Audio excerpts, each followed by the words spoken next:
कर्म पिछले शरीर से किए गए थे, उसे नया शरीर क्यों भोगता है? उसे वही शरीर क्यों नहीं भोग लेता? इसके अलावा आत्मा परमात्मा का स्वरूप है, तो हमें वो बुरे कर्म करने के लिए क्यों नहीं रोकती? आत्मा क्या रोल है महाराज? आप अपने आत्म स्वरूप को जानते हैं? नहीं जानते ना, इसीलिए आपसे गलती होती है, क्योंकि आप अपने आत्म स्वरूप को न जान करके शरीर से तदात्म कर लिए हैं, मैं पुरुष हूँ। ऐसा है ना, जब आप शीशा देखते तो यही तो लगता मैं हूँ, तो आत्मा को भूल गए, मतलब परमात्मा को भूल गए। बस यही भूल माया में फंसा दिया। अब जो आप पाप करते हैं तो आपके शरीर की एक सीमा है, 100 वर्ष, 70 वर्ष, 80 वर्ष। अब मुकदमा यहाँ अपने 10-10 वर्ष से नहीं चलता। छोटी अदालत है, कई अदालत है। तो आज आपने अपराध किया, हत्या की, तो आज ही फांसी में थोड़ी चढ़ा दिए जाओगे।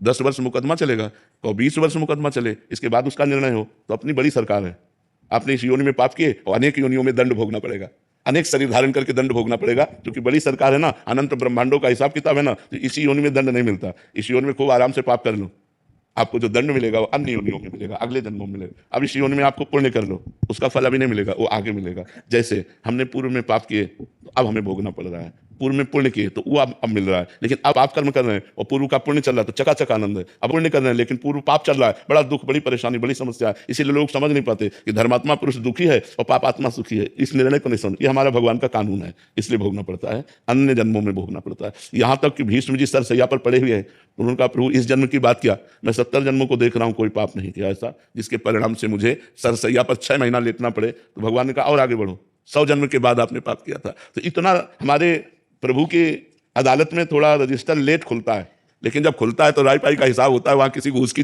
या किसी भी तरह की चूक नहीं होती, वो करेक्ट उसको दंड मिलेगा। तो इसीलिए हमको मनुष्य जन्म में किए हुए कर्मों का फल हजारों योनियों में भोगना पड़ेगा। तो हमें मनुष्य जन्म में बहुत सावधान रहना चाहिए। पशु पक्षी की योनियों के किए हुए कर्म केवल भोग होते हैं। जैसे सिंह गाय को मार के खा रहा है तो उसको कोई पाप थोड़ी लग रहा है, बिल्ली कबूतर चूहे को पा रही तो कोई पाप थोड़ी लग रहा है, क्योंकि उसका आहार है, आहार निश्चित किया गया है। मनुष्य अगर मुर्गा खा रहा है, बकरा खा रहा है तो पाप कर रहे हो, क्योंकि वो तुम्हारा आहार नहीं, तुम्हारा रोटी दाल आहार है, तुम्हारा साग सब्जी आहार है, घी दूध आहार है। ये तुम्हारा मांस बकरा भैंसा मुर्गा जो खा रहे हैं ना, ये दुर्गति को प्राप्त होते हैं। अब इस जन्म में जो हम कर्म करेंगे हमें आगे जन्म मिलेंगे, हिसाब ऐसा है।